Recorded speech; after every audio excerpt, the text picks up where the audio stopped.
अस्सलामुअलैकुम viewers, welcome back to my channel Mishal Khan official, जिसमें आज मैं आपको यूरिलेफ टैबलेट के बारे में रिव्यू दूंगी। ये टैबलेट होती क्या है और क्या इसका इस्तेमाल होता है, कौन सी कंडीशंस में आप इसको ले सकते हैं और क्या प्रॉपर कंडीशंस होती हैं जिसमें ये प्रेस्क्राइब की जाती है। इसी तरह हम बात करेंगे साइड इफ़ेक्ट्स के बारे में भी, लेकिन उससे पहले सब देखने वालों से ये रिक्वेस्ट है जो चैनल पे न्यू है, वीडियो को लाइक शेयर और सब्सक्राइब करें, बेल के आइकन पे क्लिक करें ताकि हर नई आने वाली वीडियो का नोटिफिकेशन आपको मिलता रहे। Thank you so much. बात करते हैं यूरिलेफ 100 mg टैबलेट के बारे में। ये टैबलेट गेट्स फार्मा की प्रोडक्शन होती है और 100 mg में अवेलेबल होती है। फिजानोफेड्राइन HCl इसके अंदर पाया जाता है और ये डिज़ाइन की गई है पेन रिलीफ के लिए, यानी अगर कोई भी आपको दर्द है तो उसके रिलीफ के लिए इस्तेमाल होती है। अब हम आपको बताएंगे कि कौन से पेन रिलीफ के लिए ये यूज़ की जाती है।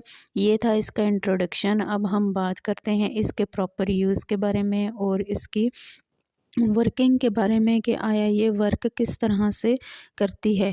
यूरिलेफ 100 mg tablet is composed of फिनाजोफेड्राइन which belongs to the medicine known as analgesic. Urilef 100 mg shows effectiveness by working as a painkiller to soothe the swelling of the urinary tract. Urilef tablet is not effective to treat the cause of urinary irritation, यानी इसके अंदर फिजानोफेड्राइन पाया जाता है जो कि as a pain killer work करता है। यूरिनरी ट्रैक्ट के इन्फेक्शन से रिलेटेड जो है वो इसकी वर्किंग होती है, यानी कि पेशाब की नाली में आपको जो है वो या यूरिन की नाली में आपको जो इन्फेक्शन हो जाता है, जो इरिटेशन हो जाती है, उसमें ये वर्क करती है। अब हम कंडीशंस की बात करते हैं कि कौन सी कंडीशंस में आप इसको यूज़ कर सकते हैं। अगर आपको जो है वो इरिटेशन है यानी बेचैनी है, या आप जो है वो बहुत ज़्यादा तंग होते हैं कि आपके जो यूरिन की नाली है उसमें अगर आपको जलन होती है, या आपको यूरिन बार बार आता है, या आपको ये लगता है कि आपको यूरिन आ गया है लेकिन वो आया नहीं होता, तो उसमें ये होता है कि आप जो है वो समटाइम्स आपको पेन भी होता है। तो इन तमाम कंडीशंस में जो कि यूरिन की नाली में ब्लॉकेज भी हो सकती है, इन्फेक्शन भी हो सकता है, तो जो इन्फेक्शन के साथ आपको पेन हो रहा होता है उस कंडीशन में इस मेडिसिन को प्रेस्क्राइब किया जाता है और बहुत अच्छे इसके रिज़ल्ट्स होते हैं।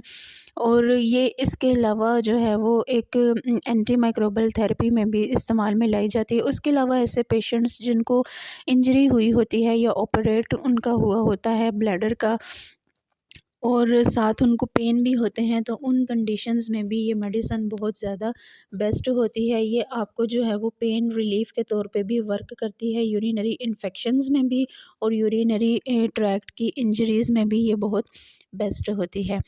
ये थे इसके यूजेस। अब हम बात करते हैं इस मेडिकेशन के साइड इफ़ेक्ट्स के बारे में कि अगर आप ये खाते हैं तो आपको क्या क्या साइड इफ़ेक्ट्स हो सकते हैं। स्टमक आपका अपसेट हो सकता है, आपको जो है वो गनौदगी आ सकती है, सर में दर्द हो सकता है, उल्टी की कैफियत हो सकती हैं, आपका वज़न बढ़ सकता है, आपकी जो स्किन है वो बहुत ज़्यादा येलो हो सकती है, आपको हैज़ा हो सकता है, आपकी भूख में कमी हो सकती है और वेट आपका बढ़ भी सकता है, और इसमें आपका वेट जो है वो कम भी हो सकता है। हार्ट बीट आपकी बहुत तेज़ हो सकती है।